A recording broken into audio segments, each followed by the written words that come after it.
ஒரு நாள் ஒரு 10-15 பள்ளிக்கூடத்து பிள்ளைங்க தேடிட்டு வந்தாங்க. உங்களை பார்த்துட்டு தான் போகணும், அதுக்காக தான் வந்திருக்கோம்னாங்க. என்ன விஷயம்னு கேட்டோம். நாங்கள்லாம் கூடி ஒரு முடிவு பண்ணியிருக்கிறோம், அதை உங்ககிட்ட சொல்லணும் அப்படின்னாங்க. அதுவும் ஒரு வாண்டு பையன் அதை சொன்னான். என்ன முடிவு அது அப்படின்னு கேட்டோம் ரொம்ப ஆர்வமாக. அதை இப்போ சொல்ல மாட்டோம், எங்களுக்கு பிடிக்கிற மாதிரி ஏதாவது ஒரு தகவல் சொன்னால் அதுக்கப்புறம் நாங்கள் அதை சொல்கிறோம் அப்படின்னா அந்த வாண்டு பையன். சரி, சின்ன பையன்கிட்ட இன்றைக்கி வசமாக மாட்டிக்கிட்டோம் அப்படின்னு நினச்சிக்கிட்டு அவங்களுக்கு தகுந்த மாதிரி ஒரு கதை சொல்ல ஆரம்பித்தோம். அது என்ன கதைன்னா, ஒரு பெரிய காடு, அதில் பலவிதமான மிருகங்கள். அந்த காட்டுக்கு ஒரு சிங்கம் தான் ராஜா. எப்பவும் காட்டுக்கு அது தானே ராஜா. ஒரு பெரிய யானைக்கு இது பொறுக்கலை. என்ன இது, எப்போ பார்த்தாலும் இங்கே சிங்கத்துக்கே ராஜா பதவி கிடைக்குது, நான்லாம் எவ்வளவு பலசாலியாக இருக்கிறேன், அப்படி இருந்தும் எனக்கு அந்த பதவி கிடைக்கலையே அப்படின்னு தனக்குள்ளே பொறுமிக்கிட்டே இருந்தது. ராஜா பதவியை நினச்சி ரொம்ப ஏக்கம், அதுக்கு பதவி மோகம். இந்த சமயம் பார்த்து ஒரு குள்ள நரி கூட்டம் அதை தேடிட்டு வந்தது. ஐயா பெரியவங்களே, நீங்கள் இந்த காட்டுக்கு ராஜாவாக இருக்க ஆசைப்படுறீங்க, அதில் ஒன்றும் தப்பு இல்லை. ஆனால் அதுக்கு முன்னாடி நீங்கள் எங்கள் கூட்டத்துக்கு கொஞ்ச நாள் தலைவராக இருங்க, அதாவது ராஜாவாக இருங்களேன், உங்களுக்கும் ஒரு ட்ரைனிங் கிடைச்சது மாதிரி இருக்கும் அப்படின்னு சொல்லியிருக்குது இந்த கூட்டம், குள்ள நரி கூட்டம். இதை கேட்ட உடனே யானைக்கு ரொம்ப சந்தோஷம் தாங்கலை. அதுதான் எப்போன்னு பதவிக்காக காத்துக்கிட்டு இருக்குதே.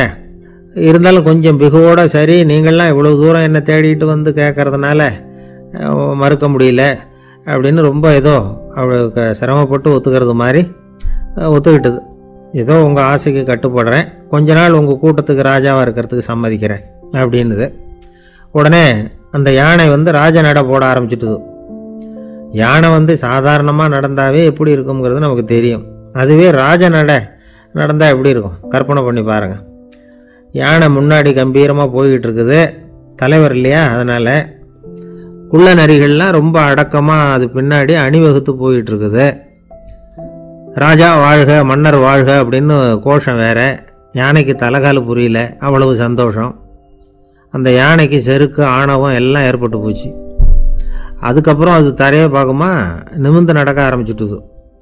தரையை பார்க்குறதே இல்லை. அப்படி போயிட்டுருக்கிறப்போ ஒரு சதுப்பு நிலத்தில் திடீர்னு காலை வச்சுட்டுது. அவ்வளோதான், கால் உள்ளே போட்டுது. இன்னொரு காலை எடுத்து வச்சுது, அதுவும் உள்ளே போட்டுது. அந்த 2 காலையும் எடுக்கிறதுக்காக அடுத்த 2 காலையும் அழுத்துச்சு, அதுவும் உள்ளே போக ஆரம்பிச்சுட்டுது. இப்போ 4 காலம் வசமாக சேத்துல அழுந்தி போச்சு, எடுக்க முடியல. குள்ள நரிகள்லாம் அதை சுற்றி சுற்றி வந்தது. சிலது சுற்றி நின்று டான்ஸ் ஆட ஆரம்பிச்சுட்டுது யானையை பார்த்துட்டு. இதை யானை பார்த்தது. என்ன இது, தலைவர் நான் தவிச்சிக்கிட்டு இருக்கிறேன், தொண்டர்கள்லாம் சுற்றி நின்று வேடிக்கை பார்த்துக்கிட்டு இருக்கிறீங்க, டான்ஸ் ஆடுறீங்க அப்படின்னு கேட்டுதான். தொண்டர்களே, தலைவர் நான் தவிச்சிக்கிட்டு இருக்கிறது உங்களுக்கு தெரியலையா? இப்போ உடனே உங்கள் தலைவரை காப்பாற்ற வேண்டியது உங்கள் கடமை இல்லையா அப்படின்னு கத்துச்சான் அந்த யானை.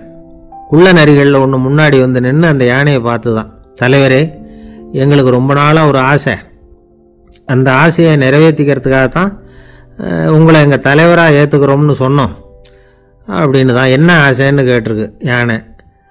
யானை கறி சாப்பிட்டு பார்க்கணுங்கிறது எங்களுக்கு ரொம்ப நாளாக ஆசை, அது இன்றைக்கி தான் நிறைவேற போகுது அப்படின்னு தான் அந்த நரி.